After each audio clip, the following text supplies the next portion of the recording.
সকল সাহিত্যপ্রেমী শ্রোতাগণকে জানাই আমাদের কবিকক্ষ পরিবারে স্বাগত। আপনাদের সকলের আমাদের মাতৃভাষায় সাহিত্য রসে আমোদিত করার প্রচেষ্টায় এটি আমাদের বিশেষ নিবেদন। আজকের গল্পটি সুনীল গঙ্গোপাধ্যায় রচিত একটি ছোট গল্প 10 বছর আগে পড়ে। গল্প পাঠে আর্য, গল্পের সূত্রধার আমি অভিজিৎ। তাহলে চলুন সাহিত্য রসে ডুব দেওয়া যাক। প্রথমে মনে হয়েছিল পুরো ব্যাপারটাই হাস্যকর, একটা লঘু ভুল কিংবা কারো রসিকতা। সকাল 9টা। প্রতিদিন এই সময় ইন্দ্রনাথ বসু তানপুরা নিয়ে রেওয়াজ করেন ঘণ্টা দুয়েক। তিনি রাতচড়া পাখির মতন ঘুমাতে যান তৃতীয় প্রহরে, তাই ভোরবেলা ওঠা হয় না। ভোরবেলা গলা সাধার পক্ষে প্রশস্ত, এটাই প্রথাসিদ্ধ। এই সময় ইন্দ্রনাথ কোনো বহিরাগতের সঙ্গে দেখা করেন না। তার স্ত্রী কৃষ্ণা ছাড়া বাড়ির অন্য কেউ আসতে সাহস করে না তার ঘরে। চাও খান না, শুধু 1 গ্লাস কাঁচা বেলের শরবত। কৃষ্ণা দুবার কিছু বলতে চেয়েছিল, ইন্দ্রনাথ হাত তুলে থামিয়ে দিয়েছেন। তিনি আলাহিলা বিলাবল রাগে টান ধরেছেন। এ সময় মনোসংযোগ নষ্ট করলে চলে না। একবার শরবতের গেলাসে একটু চুমুক দেওয়ার জন্য থামতেই কৃষ্ণা মুখ বাড়িয়ে বলল, লোকটাকে পাগল মনে হচ্ছে। ইন্দ্রনাথের ভুরু কুঁচকে গেল। সকালবেলা পাগল সমাচার। কৃষ্ণা আবার বলল, যতবার বলছি দেখা হবে না, ততবারই বলছে তোমার সঙ্গে দেখা না করে যাব না। ভেতরে ঢুকতে দিইনি, হাই দাঁড়িয়েছে দরজার কাছে, আমাকে কিছু বলতেও রাজি নয়। আমি 9:30 আগে উঠি না, ততক্ষণ যদি দাঁড়াতে চায় তো থাক। এইটুকু কথা বলার জন্যই তার মনটা খানিকটা চঞ্চল হয়ে গেল। মিনিট 20 পরেই তিনি উঠে দাঁড়ালেন। দরজার বাইরে নয়, লোকটিকে এখন বসানো হয়েছে ভেতরে। প্যান্ট শার্ট পরা সাধারণ চেহারার যুবক, নিশ্চয়ই জল খেতে চেয়েছিল। গৃহস্থ বাড়িতে কেউ খাবার জল চাইলে তাকে দরজার বাইরে জল দেওয়াটা খুবই অশোভন। যুবকটির দিকে এক ঝলক তাকিয়ে ইন্দ্রনাথ বুঝে গেলেন এ তাকে কোনো ফাংশনে আমন্ত্রণ জানাবার জন্য আসেনি। তিনি উচ্চাঙ্গ সঙ্গীতের গায়ক, সাধারণ জলসায় তার ডাক পড়ে না। যারা তাকে ডাকে তাদের চেহারা অন্যরকম হয়। এখন বাথরুমের কোমরে বসে ইন্দ্রনাথের কাগজ পড়ার সময়। তিনি লম্বা চওড়া পুরুষ। ইদানিং 50 বছর বয়স হয়ে যাওয়ার পর শরীরটা একটু ভারীর দিকে ঝুঁকছে। ছেলেটির সামনে দাঁড়িয়ে ইন্দ্রনাথ তাকে জিজ্ঞেস করলেন, কি বলবে বলো, অনেকক্ষণ এসেছো শুনলাম। ছেলেটিকে দেখে পাগল মনে করার সেরকম কোনো কারণ নেই। কৃষ্ণা কেন সেরকম ভেবেছে কে জানে। মুখ নিচু করে সে লাজুকভাবে নখ ঘুরছে। কোনো উত্তর দিল না। ইন্দ্রনাথ আবার জিজ্ঞেস করল, কি বলবে বলো। ছেলেটি বাক্যের মাঝখানে থেমে যেতেই ইন্দ্রনাথ ভাবলেন নিশ্চয়ই কিছু সাহায্য চাইতে এসেছে। এরকম আসে মাঝে মাঝে। কোনো গ্রাম্য গায়ক কোথাও একটা সুযোগ করে দেওয়ার জন্য অনুরোধ জানায়। ছেলেটি এবার মুখ তুলে বলল, স্যার, আপনি আমার জামাইবাবু হন। কে? তাই নাকি? তুমি আমার শালা? সে কথা আগে বলোনি কেন? কৃষ্ণা, কৃষ্ণা, একবার শোনো তো। কৃষ্ণা ইন্দ্রনাথের চেয়ে 13 বছরের ছোট, এখনো তম্বি ও রূপসী। একসময় ইন্দ্রনাথের গানের ছাত্রী ছিল, এখন গান ছেড়ে দিয়ে 2 ছেলেমেয়ে নিয়েই মগ্ন। ইনি নন, আপনি আমার নিজের দিদিকে বিয়ে করেছেন। আর একটা বিয়ে?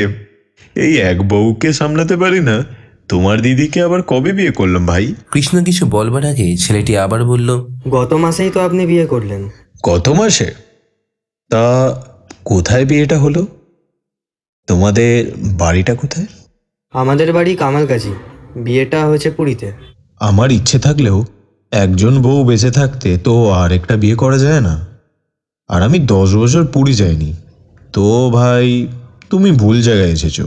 কেন 2টো বিয়ে করা যাবে না? কেউ কেউ তো লুকিয়ে দিব্যি বিয়ে করে। হিন্দি ফিল্মের কোন নায়ক যেন, কাগজেও তো মাঝে মাঝেই পড়ি। তারা কি আমার মতন আসলে বউকে এত ভয় পায়? আহা, থামো তো। তোমার এই জামাইবাবুটির নাম কি? ইন্দ্রনাথ বসু। তিনি কি করেন? আপনি গান করেন স্যার। বটে, জানতাম না আমার নামে আরেক গায়ক আছে। তুমি কি বিয়ের সময় সেখানে ছিলে? তুমি তাকে দেখেছো? বিয়ের সময় ছিলাম না, কিন্তু ফটো দেখেছি দিদির সাথে পুরীর মন্দিরের ঠিক পাশে। সেটা কার ছবি? আমার? দেখো, 10 বছর মানে এই 21st সেঞ্চুরির আমি পুরী যাইনি, অথচ গত মাসে সেখানকার মন্দিরের পাশে আমার ছবি উঠে গেল। এ কি ম্যাজিক নাকি? তুমি যে গত মাসে পুরী যাওনি তা আমরা কি করে বিশ্বাস করব? তুমি এলাহাবাদ মিউজিক কনফারেন্সে গেলে, সত্যি এলাহাবাদ গিয়েছিলে না তার বদলে টুক করে পুরী ঘুরে এলে তা আমরা জানবো কি করে? স্বামীর ওপর এমন অবিশ্বাস, সতীসাধ্যী নারীর একই ব্যবহার। তাহলে কি আমি কাগজওয়ালাদের হাতে করে ফেলেছি ইন্ডিয়ান এক্সপ্রেসে? এলাহাবাদ ফাংশনে আমার গানের প্রশংসা বেরুলো কি করে? খবরের কাগজের কথা আর বলো না, সুরির সাক্ষী মাত্র। তোমার দাদা অত বড় কাগজের নিউজ এডিটর, তুমি তাকেও মাতাল বললে? আমার দাদা যে বিখ্যাত মাতাল তা সবাই জানে। একবার জ্যোতি বসুর একটা মিটিংয়ে যাওয়ার কথা ভুলে গিয়ে বসেছিল পার্ক স্ট্রিটের একটা বারে। তারপর অন্যদের কাছ থেকে শুনে নিয়ে সে মিটিংয়ের রিপোর্ট লিখে দিল, মনে নেই? জ্যোতিবাবু নিজেই ফোন করে জানিয়েছিলেন। সোমেনকে তো আমি দেখিনি। সে আমাকে ওই প্রশ্নটা জিজ্ঞেস করলো কখন? এদেরকেই বলে ধুরন্ধর সাংবাদিক।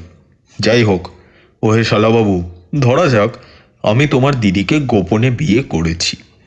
তুমি আজ এসেছো ঠিক কি জন্য? কাছাকাছি তো জামাই ষষ্ঠীও নেই। পুরী থেকে ফেরার পর আপনি দিদির কোনো খোঁজখবর করেননি।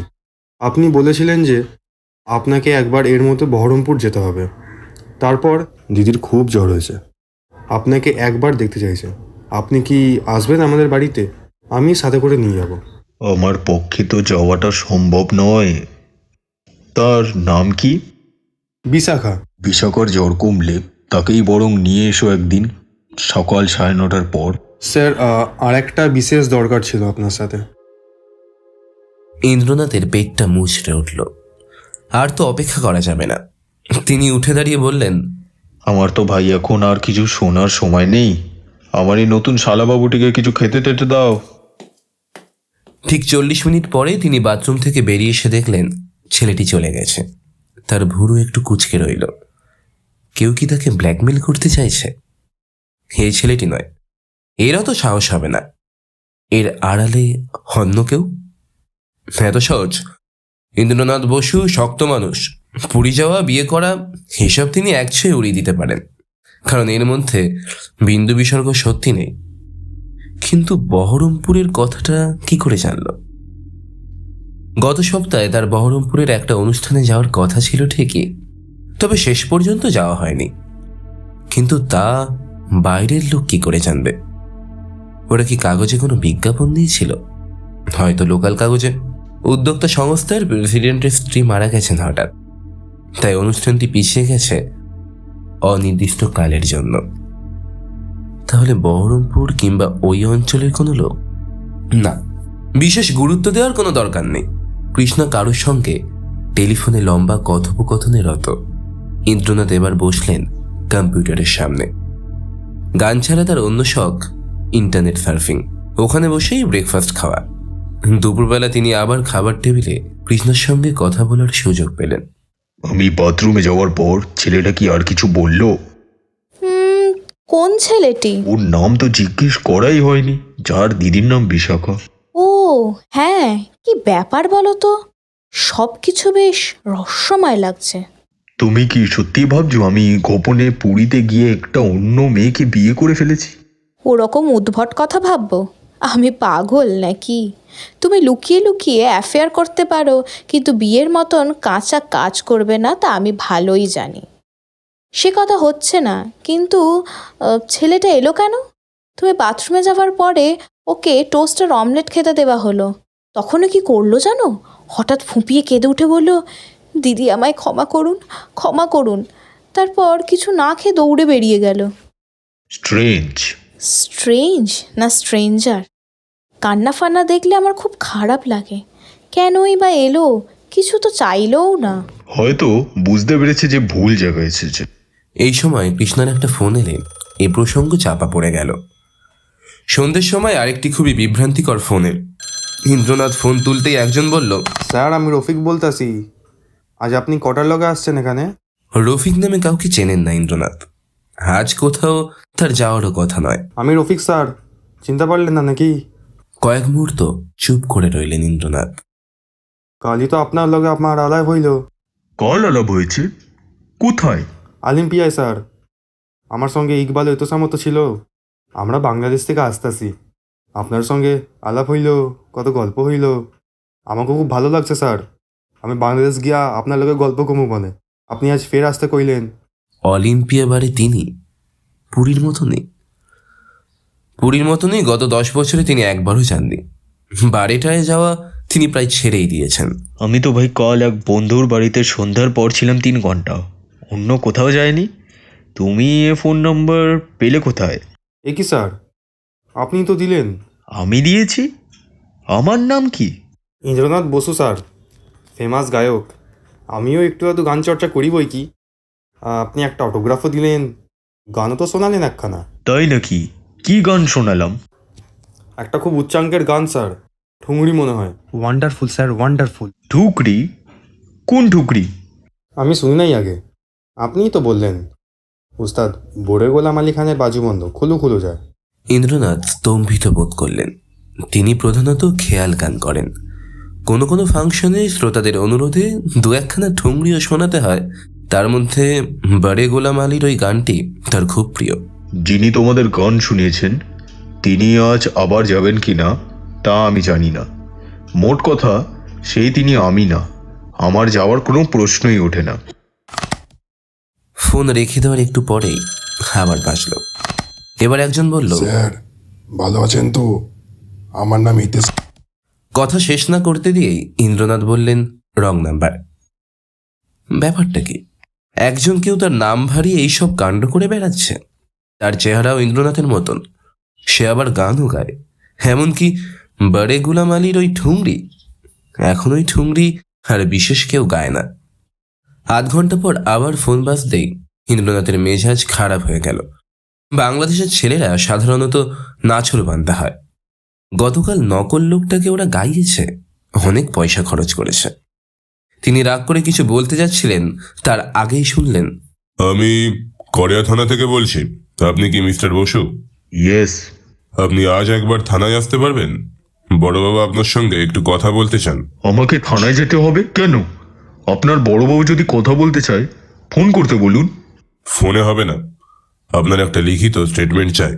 কিসের স্টেটমেন্ট? সেটা জানলে তো আমি আগেই বলতাম। বড়বাবু জানেন আপনার নামে একটা কেস আছে, আপনি চলে আসুন না। কেস আছে মানে? আমি বিবাহিত লোক হয়ে পুরীতে গিয়ে ভুলিয়ে ভালিয়ে অন্য একটা মেয়েকে বিয়ে করেছি, এটাই তো রাবেশ। নো স্যার, ওরকম কিছু না। আমি যতটা জানি আপনি অ্যাডভান্স টাকা নিয়েও গতকাল একটা ফাংশনে যাননি। বাজে কথা, গতকাল আমার কোনো ফাংশন ছিল না, কারোর কাছ থেকে টাকা নিইনি। শুনুন, আমার একটা সামাজিক সম্মান আছে, হুট করেই ডাকলেই যে আমি থানায় যাব তা না। যদি বেশি গজ থাকে থানাকেই আমার কাছে আসতে হবে। তিনি শব্দ করে ফোন রেখে দিলেন। একই দিনে এসব কি কাণ্ড ঘটছে?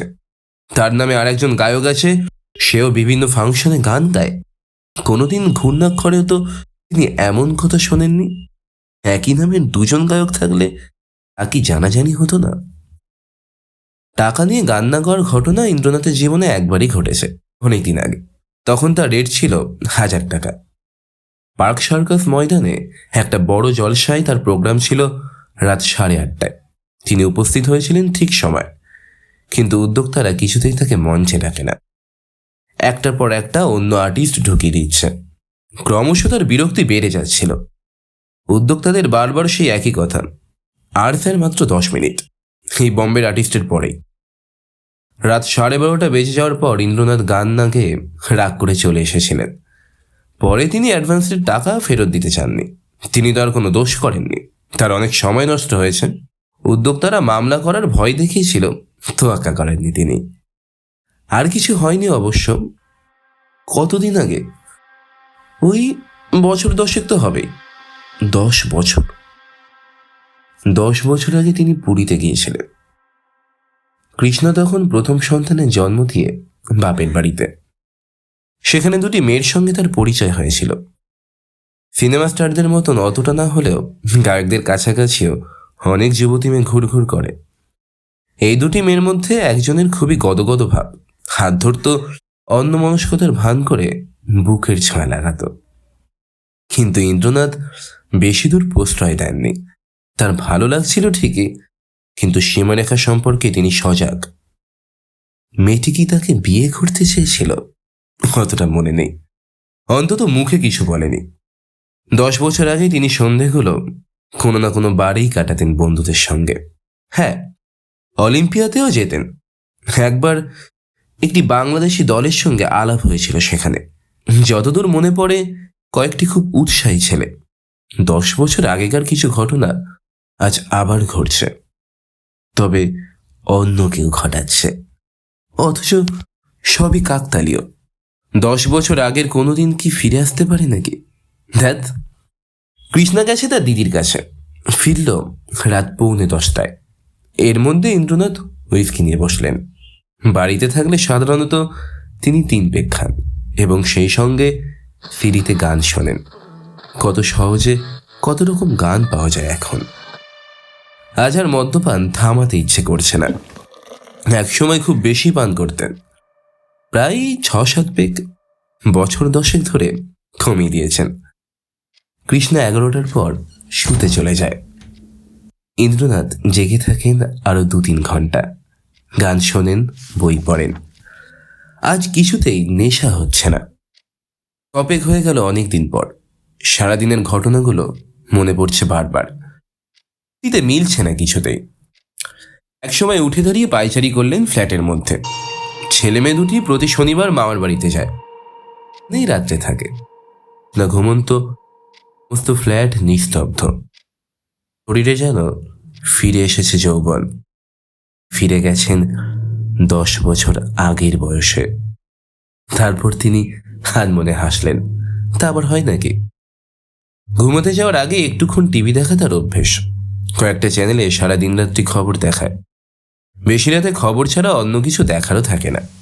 খবর দেখছেন ইন্দ্রনাথ। গুরুত্বপূর্ণ খবর নেই। তিনি যখন টিভিটা বন্ধ করতে যাচ্ছেন তখন দেখলেন ব্রেকিং নিউজ। গাড়ি ও ট্রাকের সংঘর্ষ। বিখ্যাত গায়ক সাংঘাতিক আহত। জীবন মৃত্যুর লড়াই। গায়কটিকে উচ্চাঙ্গ সঙ্গীত শিল্পী ইন্দ্রনাথ বসু। গাড়িতে খড়গপুর যাচ্ছিলেন। মুখোমুখি এক ট্রাকের সঙ্গে সংঘর্ষ হয়। গাড়ির সামনের সিটেই বসেছিলেন ইন্দ্রনাথ বসু। তিনিও ড্রাইভার, দুজনেই কোমায় রয়েছেন। ইনসেটে ইন্দ্রনাথ ছবি, তারই ছবি, ফাইল পিকচার, বোঝাই যায়। আবার ইন্দ্রনাথ হাসলেন। 10 বছর আগে এরকম একটা সাংঘাতিক দুর্ঘটনায় পড়েছিলেন ঠিকই, তবে খড়গপুরে নয়। তিনি যাচ্ছিলেন দুর্গাপুর। একটা ট্রাক এসে এমন ধাক্কা মারে যে গাড়িটা উল্টে পড়ে যায় পাশের খাদে। 7 দিন ধরে জম তার প্রাণ নিয়ে টানাটানি করছিল, পারেনি শেষ পর্যন্ত। ইন্দ্রনাথের ঘাড়ে ও বুকে সেই দাগ এখনো রয়ে গেছে। কিন্তু এখনকার টিভি চ্যানেল তো 10 বছর আগেকার ঘটনা দেখাবে না। আজই এই দুর্ঘটনা। ইন্দ্রনাথের নামে যে আরেকজন লোক ঘুরে বেড়াচ্ছে সেই আহত হয়েছে নিশ্চিত। ইন্দ্রনাথ যেমন শেষ পর্যন্ত বেঁচে গিয়েছিলেন, তার অনুকরণে এই লোকটিও বেঁচে যাবে তা নিশ্চিত। আহা, বাঁচুক বাঁচুক। নকল হোক আর যাই হোক, বাঁচুক। নিজের মুমূর্ষু অবস্থা দৃশ্য দেখতে দেখতে ইন্দ্রনাথ আবার হাসলেন।